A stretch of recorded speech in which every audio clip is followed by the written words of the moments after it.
She served water to the lieutenant, without realizing she was the heir to the highest military post. Emily Johnson trembled slightly as she held the pitcher of ice water, trying not to show the nervousness she always felt when serving at high command meetings. For 3 years, she had worked in cleaning and general services at the military base in Washington, D.C., but she had never fully grown accustomed to the presence of the highest-ranking officers. It was when Lieutenant Colonel Richard Anderson looked up and stared directly at her that her hands truly began to shake. A few drops of water spilled onto the polished mahogany table, making a sound that seemed to echo throughout the room. The officer didn't look away for even a second, as if he were trying to decipher something in her face. "Excuse me, sir," Emily murmured, quickly wiping the drops with the cloth she always carried in her apron. "What's your full name?" asked the lieutenant colonel, his voice carrying decades of authority. "Emily Johnson, sir." "Johnson?" he repeated, as if the surname stirred some distant memory. The command secretary, Mrs. Barbara, a gray-haired woman who had worked there for over 20 years, discreetly approached Emily after the meeting ended. "Sweetheart, be careful with the way Colonel Richard looked at you today. I've seen that before. He's been searching for someone for a long time." "Searching for someone? What do you mean, Mrs. Barbara?" "I don't know the details, dear, but I've heard things about the past. Do you have family around here?" Emily shook her head. She had been raised only by her grandmother, Grandma Ruth, in a modest home in Arlington. Her parents had left when she was just a baby, and Grandma Ruth never liked to talk about them. She always said the past was better left where it was. That night, Emily returned home with a strange weight in her chest. The 2-bedroom house she shared with her grandmother sat on a quiet street, surrounded by other simple homes and well-kept gardens. Grandma Ruth was in the kitchen, preparing dinner, as she always did, her 78 years not stopping her from keeping the routine she'd followed for decades. "Grandma, something strange happened at work today," Emily said, sitting at the kitchen table. "What was it, sweetheart?" "An officer kept staring at me in a weird way, like he knew me from somewhere." Grandma Ruth stopped stirring the beans on the stove. Emily noticed her grandmother's hands tense around the wooden spoon. "What officer?" "Lieutenant Colonel Richard Anderson. The secretary said he's been looking for someone for a long time." The spoon clattered to the floor with a sharp sound. Grandma Ruth slowly turned to her granddaughter, and Emily saw something she had never seen before in her grandmother's eyes. Fear. "Grandma, are you okay?" "I'm fine, dear, just tired. But listen to me. If that man wants to talk to you, don't say a word about our family, nothing at all." "But why?" "Because sometimes it's better to leave the past alone, Emily. Trust your grandmother." Dear listener, if you're enjoying the story, don't forget to like and especially subscribe to the channel. It helps us a lot as we're just starting out. Now, continuing. The next morning, Emily had barely begun working when she received a summons to report to the command office at 2 in the afternoon. The official document, stamped and signed, made her even more nervous. In 3 years of work, she had never been called for anything beyond her routine duties. The Human Resources Supervisor, Major Williams, greeted her with a stern expression that promised nothing good. "Miss Johnson, serious accusations have been made regarding your conduct during work hours." "Accusations? What kind of accusations?" "Confidential documents were tampered with in the meeting room. You were the only person who had access to the area yesterday." "Sir, I only served water and cleaned the table. I didn't touch any papers." "We have reason to believe you may have photographed or copied sensitive information." Emily felt her world crumble. In 3 years of honest work, she had never even glanced at the documents that occasionally lay on the tables. Her grandmother had always taught her to keep her eyes on her own work and not meddle in others' affairs. "I can prove I didn't do this. You can search my bag, my locker, even my house if necessary." That's when the door opened, and Lieutenant Colonel Richard Anderson entered the room. Everyone present immediately stood at attention, except Emily, who didn't know the proper protocol. "At ease," he said in a tone that brooked no argument. "Everyone except her." The room emptied quickly, leaving Emily alone with the officer who had disturbed her sleep the night before. He approached slowly, pulling an old photograph from his uniform pocket. "Do you recognize this woman?"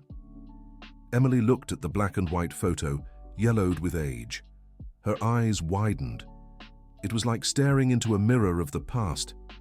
The woman in the picture had her exact features, her eyes the shape of her face. The only difference was that she appeared to be around 40 in the photo. It's my grandmother, but much younger. Your grandmother's name is Ruth Johnson? Yes, sir. The lieutenant colonel tucked the photo away and sat behind the desk, gesturing for Emily to do the same. Emily, I need you to listen carefully. This accusation about stolen documents is a lie. I orchestrated this situation so I could speak to you privately. I don't understand, sir. For 40 years, I've been searching for the granddaughter of General William Johnson. He was the most decorated military officer in our nation's history, a hero of missions that were never made public. When he passed 15 years ago, he left very specific instructions. I was to find his granddaughter and ensure she knew about her inheritance. Emily laughed nervously, shaking her head. Sir, there must be some mistake. My grandmother is just a retired seamstress. She's always been very humble. She never mentioned any military family. Your grandmother, Ruth Johnson, worked on this base for 40 years, Emily. She knew every secret, every operation. She was the general's most trusted confidant. The revelation struck her like lightning. Grandma Ruth had never mentioned working on a military base. She'd always said she was a seamstress in city ateliers. That can't be. Not only can it be, it's true, and there's more. General William Johnson was your grandfather. The room began to spin. Emily gripped the chair, trying to process the impossible information she'd just heard. Her entire life, she'd believed she had no family beyond her grandmother. She'd grown up without a father, without a mother, without any stories of her origins. Sir, you must be mistaken. My grandmother raised me alone. My parents left when I was a baby. I never knew of any grandfather. Your father was the general's only son. His name was Michael Johnson. He and your mother died in a car accident when you were 2. Your grandmother took custody of you, and for reasons you'll understand later, chose to hide your true heritage. Tears began streaming down Emily's face.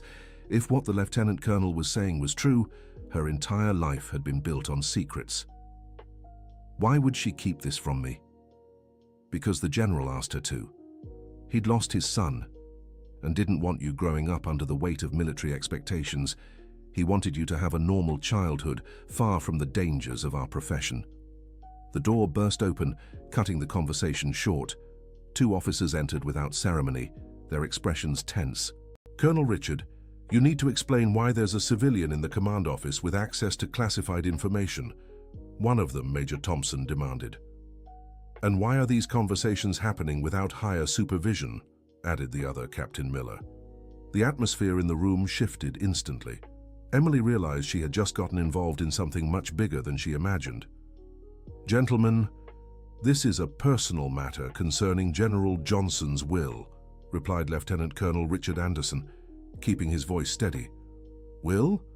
What will? Asked Major Thompson, stepping closer to the table. The general left specific instructions about his inheritance. This young woman is his legitimate granddaughter. The 2 officers exchanged meaningful glances. Emily noticed something calculating in their expressions, as if they were quickly assessing a new situation that could affect their own interests. If this is true, we'll need complete documentation and official verification, said Captain Miller. There can't be private discussions about military inheritances without witnesses and official records. I fully agree, replied Lieutenant Colonel Anderson. But first, we need to give Miss Johnson time to process this information and decide how she wants to proceed. Time? Major Thompson laughed. If she really is General Johnson's heir, we're talking about a fortune in properties and investments. This isn't something to be decided in casual conversations. Emily stood up from her chair, feeling like a chess piece being moved by players who knew rules she was completely unaware of. I need to go home. Talk to my grandmother. You can't leave until this matter is settled, said Major Thompson. If you really are who Colonel Anderson says you are, your safety could be at risk. At risk? Why? Because we're talking about an inheritance that could be worth millions of dollars, Miss Johnson. And where there's a lot of money, there are always people interested in taking it for themselves. Lieutenant Colonel Anderson stood up, stepping between Emily and the other officers. She is going home, and she'll make whatever decisions she feels are necessary. The General's will is clear. The heir has full autonomy over the estate. We'll see what the higher audit has to say about that, muttered Captain Miller, leaving the room with Major Thompson. When they were alone again, Emily noticed her hands were shaking uncontrollably. Colonel, what's really going on here? Politics, Emily. There are people on this base who've always known about the General's inheritance and hoped it would remain unclaimed forever. Your appearance has changed the game. But I haven't even said I want this inheritance. I don't even know if I do. That's your right. But now that they know you exist, you can't just ignore the situation. You need to make an informed decision. Emily left the military base that afternoon with her mind in turmoil. The bus ride to Arlington had never felt so long. Every lamppost, every familiar street looked different, as if her entire reality had shifted in color. Grandma Ruth was sitting on the porch, sewing a dress like she always did on Thursday afternoons. When she saw her granddaughter arriving with that expression, she immediately set her work aside. Did something happen, dear? Grandma, you need to tell me the truth. About everything.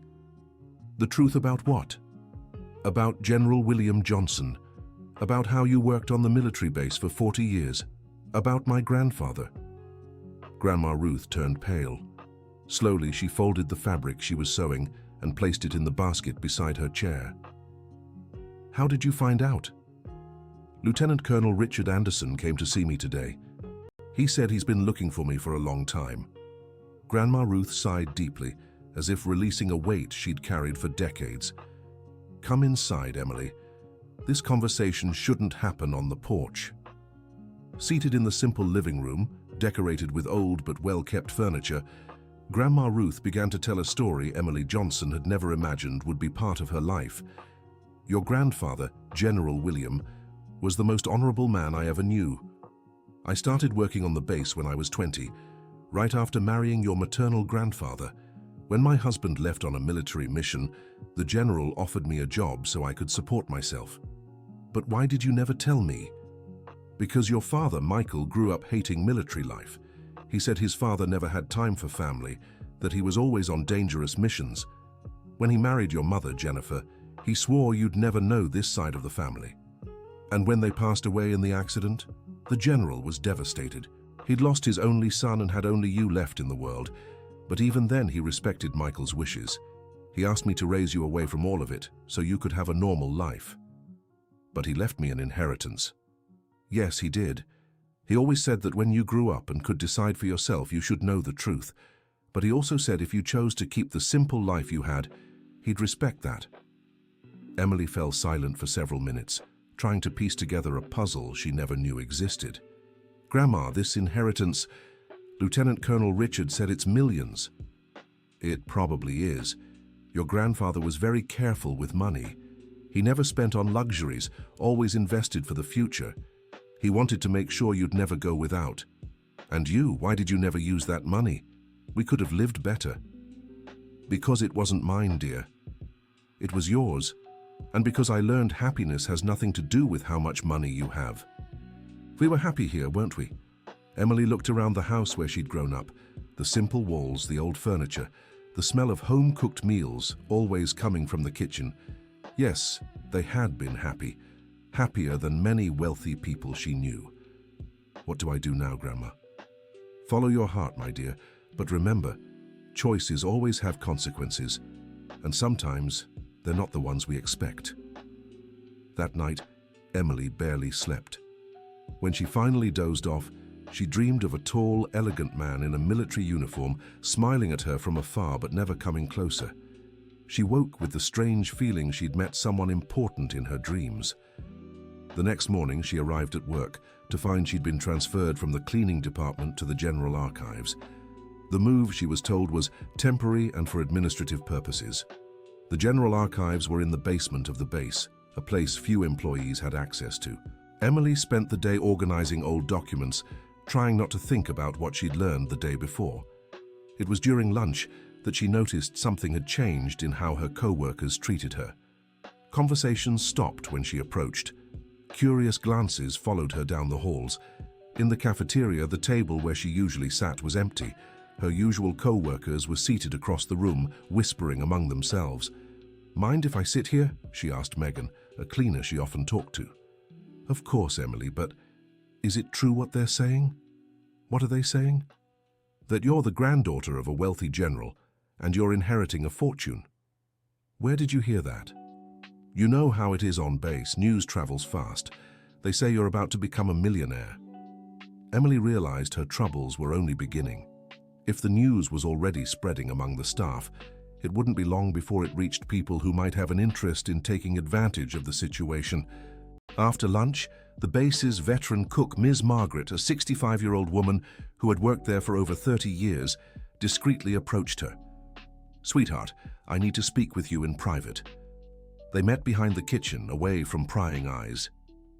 "Emily, I knew your grandmother Ruth when she still worked here. We were friends." "You knew my grandmother?" "Yes, I did, and I knew your grandfather too.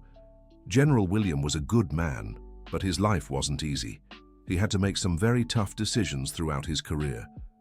"What kind of decisions?" "Decisions that affected many people's lives, not always for the better, and because of that, he had enemies within the force itself." "Enemies?" "People who felt wronged by his choices, folks who'd waited years for a chance to get even. Now that they know about an heir..." "Are you saying I might be in danger?" "I'm saying you need to be very careful about who you trust. Not everyone who approaches you will have good intentions. Dear listener, if you're enjoying the story, don't forget to like and especially subscribe to the channel. It really helps us who are just starting out. Now, continuing. Emily went home that afternoon even more confused than the day before. Her conversation with Ms. Margaret had planted a seed of worry in her mind. Had she stumbled into something dangerous without meaning to? Grandma Ruth was waiting for her in the kitchen with an old cardboard box tied with string. "Sweetheart, I've been thinking since yesterday. If you decide to learn more about your grandfather, there are some things of his I've kept all these years." Emily sat at the table and watched as her grandmother carefully untied the knots. Inside the box were military medals, old photographs, a few handwritten letters, and a sealed envelope with her name written on the outside. "This letter he left for you. He said you should only open it once you knew the truth about your origins." With trembling hands, Emily opened the envelope. The handwriting was firm and elegant, like someone used to writing reports and official documents. "My dear granddaughter Emily, if you're reading this letter, it means the time has come for you to learn your true story. I apologize for all the years I was absent from your life. It was the hardest decision I ever made, but I believed it was best for you. Your father, my son Michael, was right when he said military life can be cruel to families. I miss so many important moments of your childhood while serving our country. I didn't want you to grow up carrying the same burden he did. But now that you're a grown woman, you can choose your own path. If you decide to accept your inheritance, know that along with the money comes great responsibility. The wealth I leave behind was built honestly and should be used for good. If you choose to refuse, I'll respect that too. What matters most is that you're happy and that you live by the values your grandmother Ruth surely taught you. Trust Lieutenant Colonel Richard Anderson. He's a man of integrity who promised to look after your interests. With all my love, your grandfather William." Emily finished the letter with tears in her eyes. For the first time, she felt a real connection to this grandfather she'd never met, but who clearly cared for her. "Grandma, he seems like he was a special person." "He was, sweetheart. Very special, but also very complicated.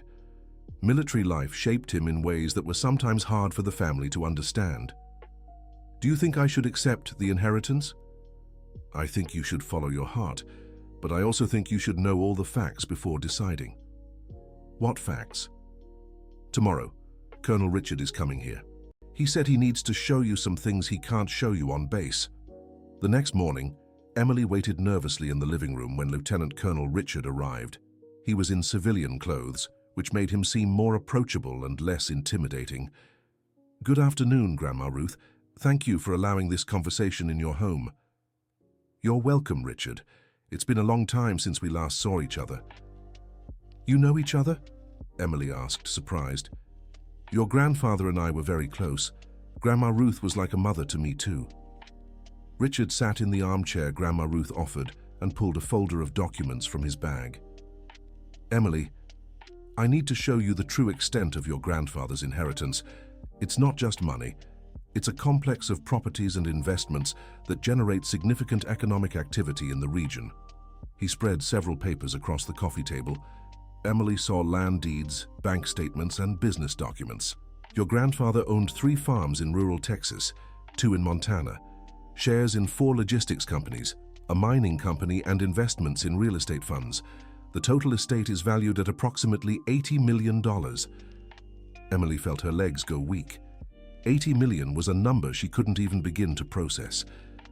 That's a lot of money." "It is. And because of that, there are people interested in taking it for themselves. Last night, I found out there are at least 3 different groups trying to find legal loopholes to challenge your inheritance." "What do you mean?" "They're questioning your paternity, claiming there isn't enough proof that you're really the general's granddaughter. Others are trying to prove he wasn't in his right mind when he made the will." Grandma Ruth abruptly stood up from her chair. "That's absurd. William was perfectly sound of mind until his last day." "I know that, Grandma Ruth, but they have to try something. $80 million isn't an amount people let slip away easily." Emily felt like she was on an emotional roller coaster. In 2 days, she had discovered she had a wealthy grandfather, that she might inherit a fortune, and now that people wanted to stop it. "What can I do?" "First, take a DNA test to prove your relationship to the general. I have some samples he left preserved specifically for this situation." He knew this could happen. He understood human nature very well, Emily. He knew where there's a lot of money, there are always people trying to take advantage. "And after the DNA test? Then you'll need to decide whether to fight for the inheritance or walk away and continue your life as it was." "What if I want to fight?" "Then it'll be a long, hard battle, and you'll need help from people you can trust." At that moment, someone knocked on the door. Grandma Ruth went to answer, and returned with an elegant woman in her 50s, wearing an expensive suit and carrying a leather briefcase. "Good afternoon. I'm attorney Sarah Wilson, a lawyer specializing in military law and estate succession. May I come in?" Richard stood immediately, his expression wary. "No one called for a lawyer here. I represent certain interests related to General Johnson's estate. I've come to make a very advantageous offer for Miss Emily." "What kind of offer?" Emily asked. "One that can solve all your problems without any headaches. My clients are willing to pay $5 million for any rights you may have to the general's inheritance." The silence that followed was almost palpable. $5 million was more money than Emily could imagine having in her entire life. $5 million for an $80 million inheritance? Richard asked, outraged. $5 million guaranteed, no bureaucracy, no lengthy legal battles, no expensive lawyers, Attorney Sarah replied. "I can make the transfer today." "And who are your clients?" "People who have a legitimate interest in the inheritance. A distant cousin of the general, some business partners, investors who put money into his ventures." Richard stepped closer to the attorney with clenched fists. Interesting how these legitimate interested parties only showed up now, after the true heir was found. "That's just how life is, Colonel. Opportunities arise and you have to seize them." Emily looked at her grandmother, who was visibly uncomfortable with the attorney's presence. "And if I refuse your offer?" "Well, in that case, your supposed rights will be contested in court, and I can assure you we have very strong arguments. The lawsuit could drag on for years, cost a fortune in legal fees, and in the end, you might walk away with nothing." "Are you threatening my granddaughter?" Grandma Ruth asked, with a firmness in her voice Emily had rarely heard. "I'm being realistic, Grandma Ruth. The justice system is slow and unpredictable. $5 million today is worth more than an uncertain promise of $80 million in the future." Richard stepped between the attorney and Emily. "The answer is no, and now you can leave."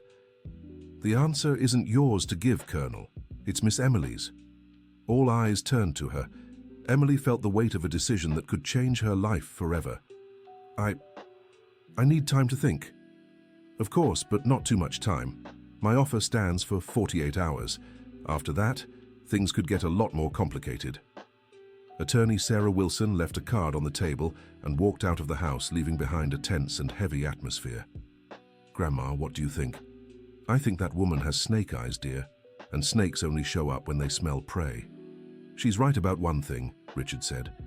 "The legal battle will be long and hard, but 5 million for 80 million is outright robbery. Maybe it's better to be sure about 5 million than to gamble on 80.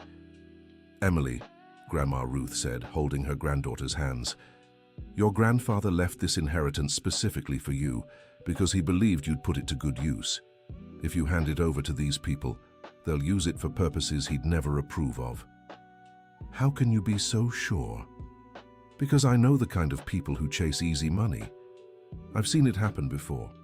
Richard sat back down, organizing the papers scattered on the table. "Emily, there's something I haven't told you yet. This inheritance isn't just money sitting in a bank. It's an estate that provides jobs for hundreds of people. The farms employ workers, the logistics companies drive the regional economy. If it falls into the wrong hands, many could lose their livelihoods." It was another responsibility Emily hadn't considered. Suddenly it wasn't just about her, but hundreds of families who depended on her grandfather's businesses. "Richard, if I decide to fight for the inheritance, will you help me? It would be an honor to keep the promise I made to your grandfather." "And what would the next steps be?" "First, the DNA test, then gathering all the proof of your lineage and preparing for a legal battle that could last months." Emily spent the night wide awake, weighing the pros and cons. 5 million guaranteed, or the possibility of 80 million after an uncertain fight. Immediate security, or the chance to honor the memory of a grandfather she'd never known. By morning, she'd made up her mind. "Richard, I want to take the DNA test." The test was done at a private clinic in Washington, D.C., with complete discretion. Richard had brought hair and saliva samples the general had preserved specifically for this situation. The results would be ready in 72 hours. While they waited, Emily kept working at the base, trying to maintain a normal routine amid the whirlwind of events. But it was becoming harder by the day. On the second day of waiting, she discovered that someone had gone through her locker in the dressing room. Nothing had been stolen, but her things were clearly out of place. "They're looking for something," said Ms. Margaret when Emily told her about the incident. "But what? I don't have anything valuable." "Maybe documents, photos, anything they could use against you in the lawsuit." On the third day, the test results came in. A 99.97% match with the samples from General William Johnson. Officially, she really was his granddaughter. Richard arrived at Grandma Ruth's house with the results and more news. "We have good news and bad news. The good news is your paternity is confirmed. The bad news is that yesterday a man showed up claiming to be the general's legitimate cousin, with documents that seem authentic." "What do you mean, legitimate cousin?" "His name is Brian Cooper, and he says he's the son of the general's brother who died many years ago. He's contesting the will, claiming he has the same rights as you." "And those documents are real?" "We're investigating, but they're very well done. If they're fake, they were forged by professionals." Grandma Ruth grew thoughtful. "William had a younger brother, Robert, but he left for the Korean War in the 1950s. He never had children." "That's exactly what we're trying to prove. But he presented a birth certificate, ID documents, even old photos." "Photos can be manipulated," Emily said. "They can," Richard admitted. "But a judge might not see it that way, especially if they're presented as evidence by competent attorneys." The pressure was mounting from all sides. Emily felt like she was at the center of a storm, with people she didn't even know fighting over something she hadn't even known existed a week ago. It was then that Grandma Ruth made a decision that surprised everyone. "Emily, I'm going to tell you something I've never told anyone, not even your grandfather." "What is it, Grandma?" "I have proof that you really are his granddaughter. Proof no fake document can challenge." Grandma Ruth disappeared into her room and returned with a small wooden box Emily had never seen before. "When your father was born, your grandfather was on a mission overseas. He didn't return until Michael was 6 months old. He was desperate, thinking he'd missed the first important moments of his son's life. She opened the box and took out a small glass vial. So he cut a lock of Michael's hair and kept it. He said it was so he'd never forget what his son looked like as a baby. Then, when you were born, he did the same thing. He cut a lock of your hair when you were 3 months old. Inside the vial were 2 locks of hair, one darker, one lighter, carefully preserved. If this Brian Cooper is truly a blood relative of the General, his DNA will match these samples. If not, we'll prove he's a fraud. Richard took the vial with reverent care. Grandma Ruth, this could solve everything. I can send it for testing today. But there's one condition, the grandmother said, looking straight at Emily. If you win this battle, promise me you'll use that money to do good. Your grandfather always said money is a responsibility, not a gift. I promise, Grandma. Dear listener, if you're enjoying the story, don't forget to like and especially subscribe to the channel. It helps us a lot as we're just getting started. Now, continuing. The next day, Brian Cooper showed up in person at Grandma Ruth's house. He was a man in his 40s, well-dressed, with an elegant demeanor and polite speech. But there was something in his eyes that unsettled Emily. Good afternoon. I imagine you already know who I am. We know what you claim to be, Richard replied, who was present for the meeting. I'm not claiming anything. I'm Brian Cooper, grandson of General Robert Johnson, brother of General William Johnson. I have just as much right to the inheritance as she does. He pointed at Emily with a confidence that bordered on arrogance. What if your documentation is fake? Asked Grandma Ruth. Feel free to investigate. You'll find I'm exactly who I say I am. Then you won't mind taking a DNA test with original samples from General William? Asked Richard. Brian hesitated for an almost imperceptible moment. Of course not, it would just be further proof of my legitimacy. Great, we can do it tomorrow morning. Actually, said Brian, regaining his composure, I came here to propose something different, a partnership. How so? We're cousins, we both have legitimate claims. Why not split the inheritance equally and manage it together? It would be better for everyone. Emily looked at Richard, who shook his head. Because so far you haven't proven you have any right to it, she said. And because partnering with someone who appeared out of nowhere isn't a good idea, Richard added. Look, Brian continued, shifting tactics, you'll spend a fortune on lawyers, waste years in court, and in the end, you might lose everything. My proposal ensures everyone wins. Or you could be a con artist trying to take advantage of the situation, Emily replied, surprised by her own firmness. Con artist? Brian laughed, but there was no joy in it. We'll see who the con artist is when the test results come back. After he left, Richard turned to Emily. That man is lying. I'm sure of it. How can you be so certain? 30 years of military experience taught me to recognize when someone's bluffing. He's nervous even if he's trying to hide it. But what if his documents are real? Documents can be forged. Memories and DNA can't. Grandma Ruth had stayed quiet during the conversation, but now spoke up. Richard, do you remember what the General's brother was like? Of course, Robert Johnson was much shorter than William, had curly hair and was left-handed. Why? Because this Brian is tall, has straight hair, and I noticed he's right-handed. How can he be Robert's son?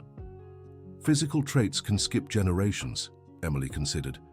They can, but it's another sign something doesn't add up, Richard said. The DNA test was scheduled for the next day at a different clinic, chosen randomly to avoid any chance of tampering. That night, Emily had a strange dream. She was in a large, dark room full of people she couldn't quite see. They were all talking at once, arguing about money and inheritance. In the center of the room was a table with a photograph of General William. He looked sad in the picture, as if disappointed by all the chaos. She woke up with the feeling that she needed to find a way to resolve this without her grandfather's memory being tarnished by petty disputes. At the clinic, Brian arrived with attorney Sarah Wilson, the lawyer who had offered the $5 million. Her presence there confirmed Richard's suspicions of a possible conspiracy. What a coincidence to see attorney Sarah here, Richard said. It's no coincidence. She's my lawyer, Brian replied. The same one who offered Emily money to give up her inheritance. Interesting. I'm representing my client's legitimate interests, the attorney said. If there's a conflict, the courts will decide. The test was completed without incident. Results would be ready in 48 hours. During that time, Emily tried to stick to her routine, but it was impossible to focus on work. That's when she got a call that would change everything. "Emily, it's Kevin from the lab. I need to speak with you urgently." "What happened?" "I can't talk over the phone. Can you come here now?" Emily excused herself from work and went to the lab with Richard. Kevin, the technician in charge of the tests, greeted them with a worried expression. "Something very strange happened. Someone tried to bribe one of our employees to alter the results." "What do you mean?" "They offered $50,000 to ensure Brian Cooper's test came back positive, regardless of what the results actually showed." "And did the employee accept?" "No. He came to us immediately.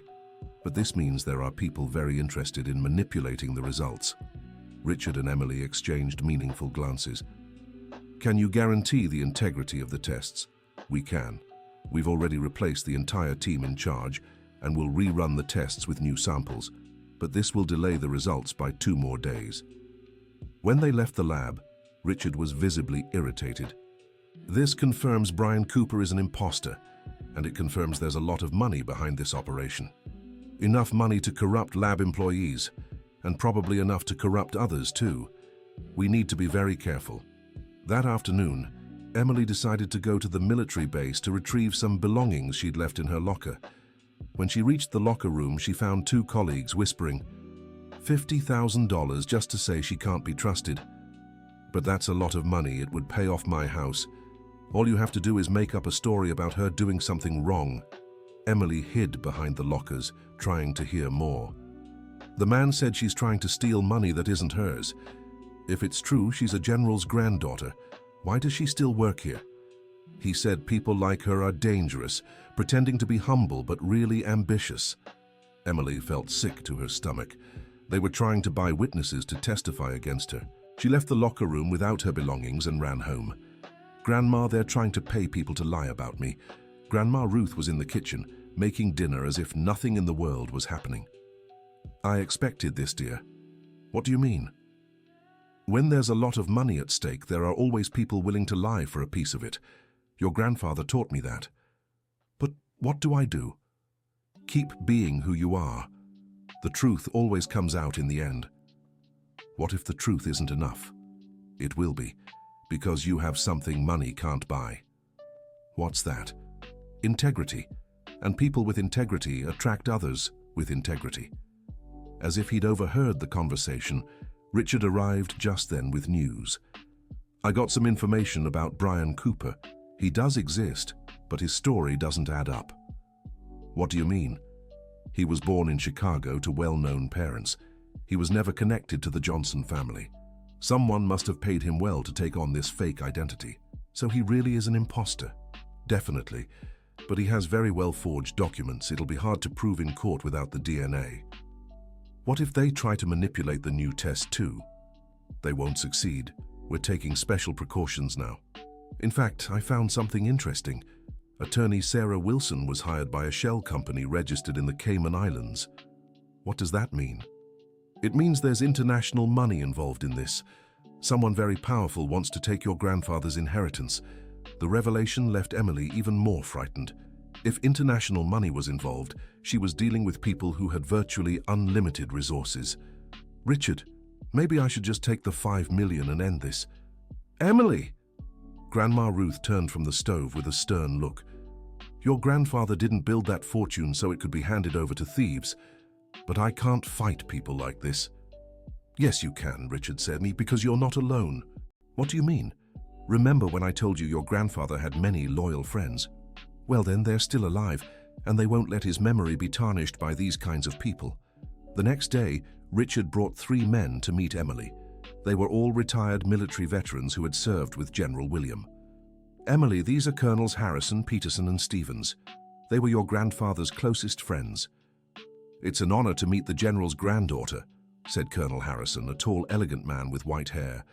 "Your grandfather spoke of you with great pride." "He talked about me."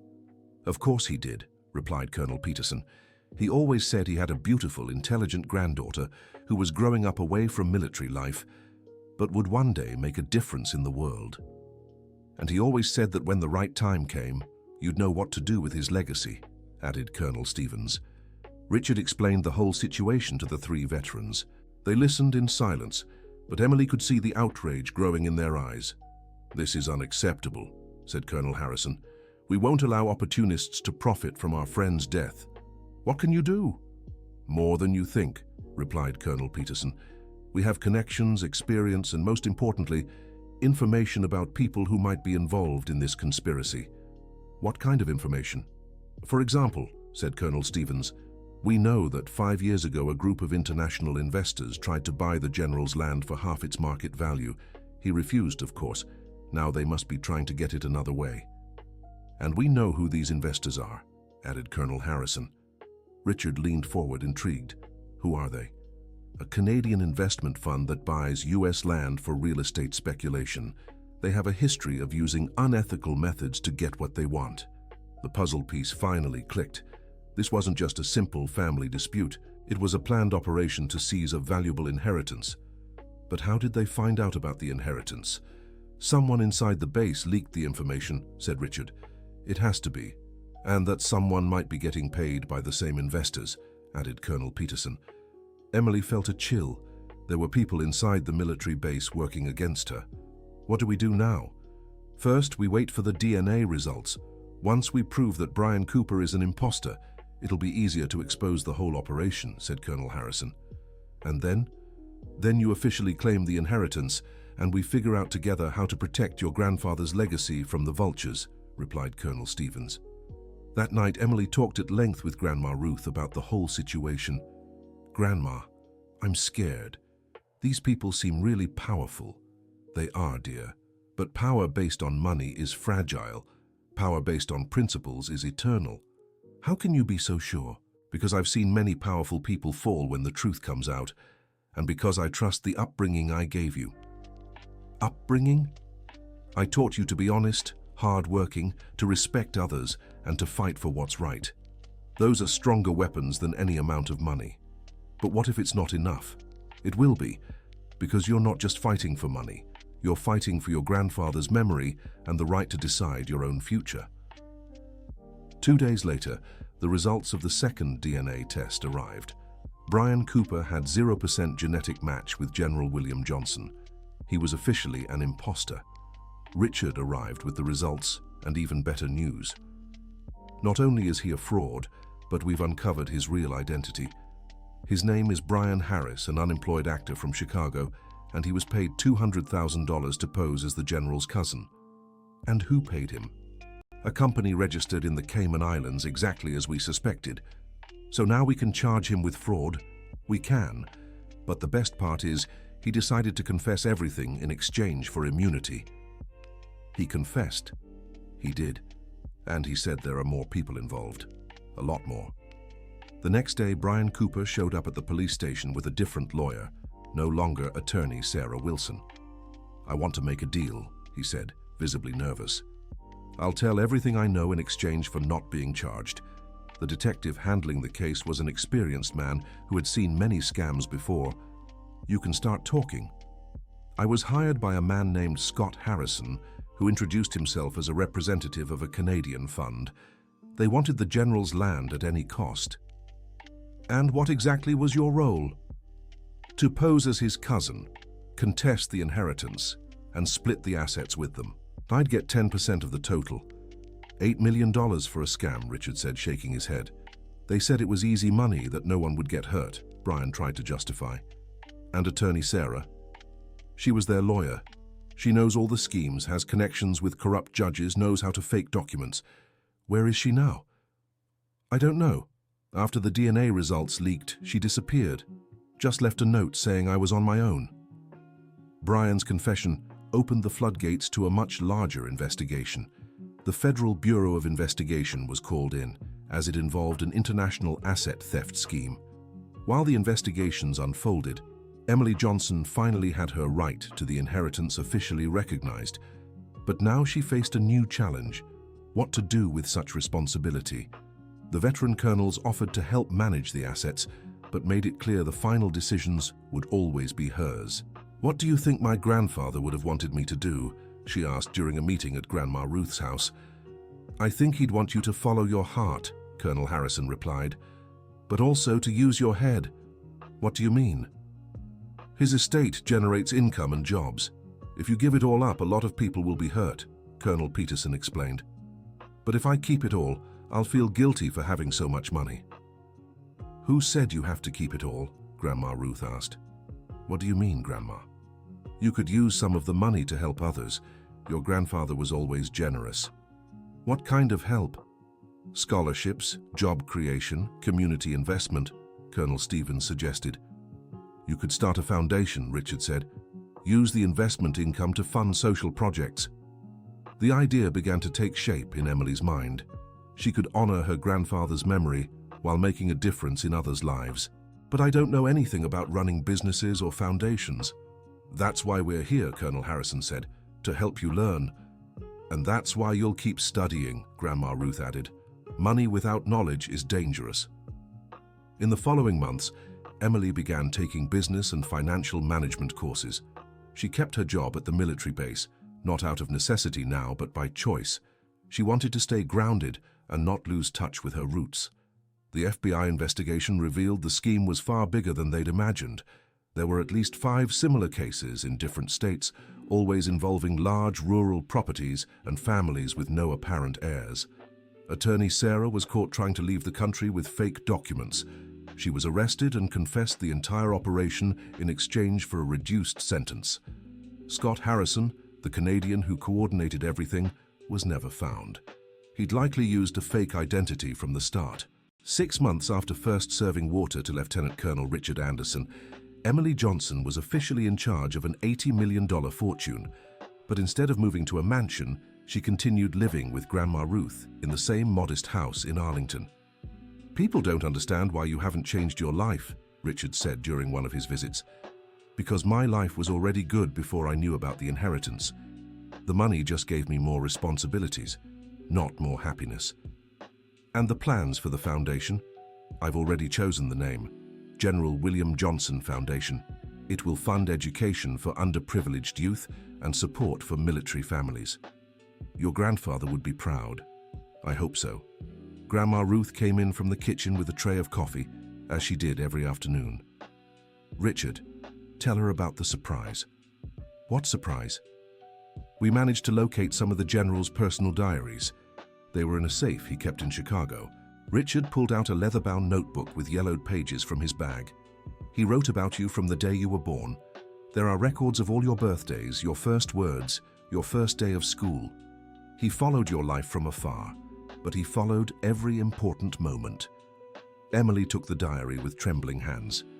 On the first page, an inscription: "To my dear granddaughter Emily, if you ever read these words, know there wasn't a single day I didn't think of you with love and pride. I hope you understand our separation was to protect you, not for lack of love." She flipped through the pages, seeing detailed accounts of her childhood and teenage years. Her grandfather knew about her school grades, her favorite games, her fears and dreams. "He really loved me," she murmured, tears in her eyes. "Very much," Grandma Ruth confirmed. "And he always said, when you grew up, you'd make choices that would make him even prouder." A year later, the General William Johnson Foundation had already awarded 50 scholarships and created 2 vocational training programs.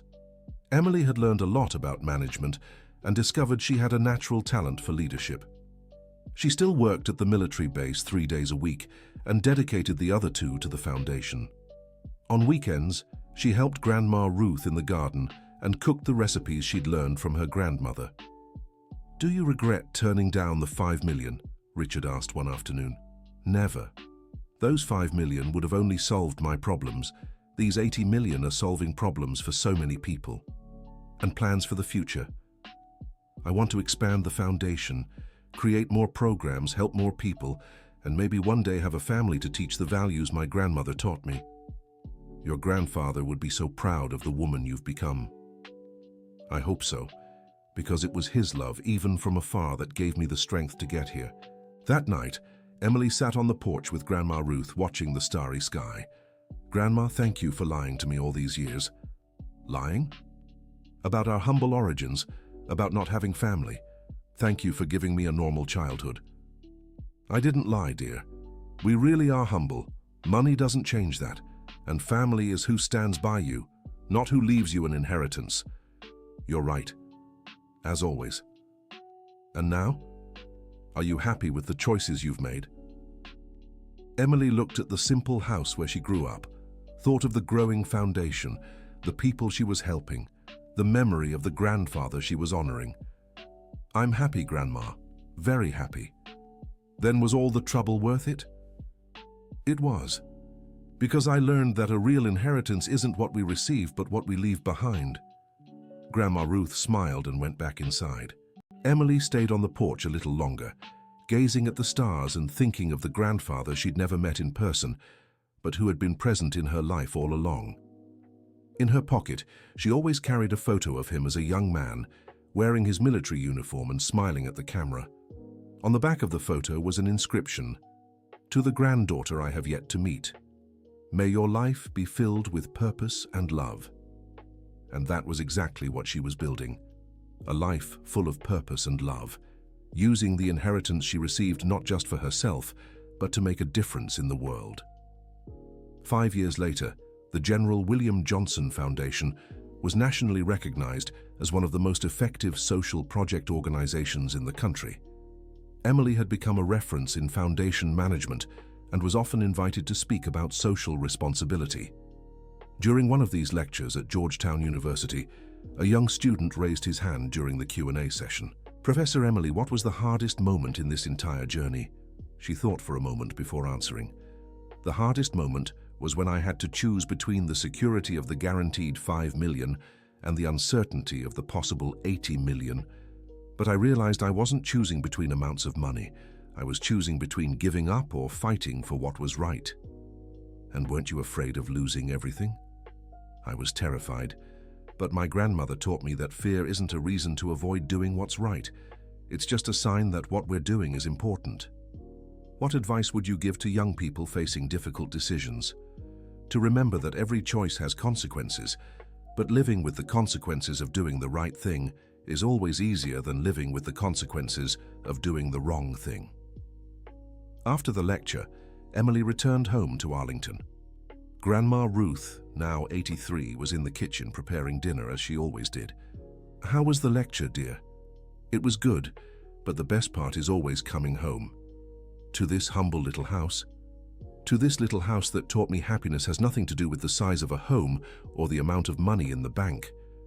Your grandfather would be proud to hear that. I know he would, because I finally understood what he meant in that letter, that money is a responsibility, not a gift." That night, Emily wrote in her own journal, a habit she had developed after reading her grandfather's diaries. "Today marks 5 years since I served water to Lieutenant Colonel Richard and discovered a truth that changed my life forever. Not because I became wealthy, but because I learned that sometimes the greatest treasure we can receive is the opportunity to make a difference in other people's lives." My grandfather left me so much more than money.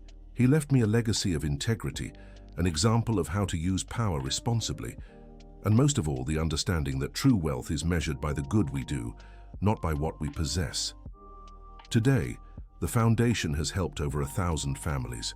We've created jobs, provided education, and supported dreams. And with every new person we're able to help, I feel I'm honoring the memory of the man I never met, but who loved me my whole life. Thank you, Grandpa William, for teaching me, even from a distance, that a real legacy is the example we leave and the good we do. End of story. And now, dear listener, we'd love to hear your thoughts on this story of perseverance and discovery. Did Emily make the right decisions? What would you have done in her place?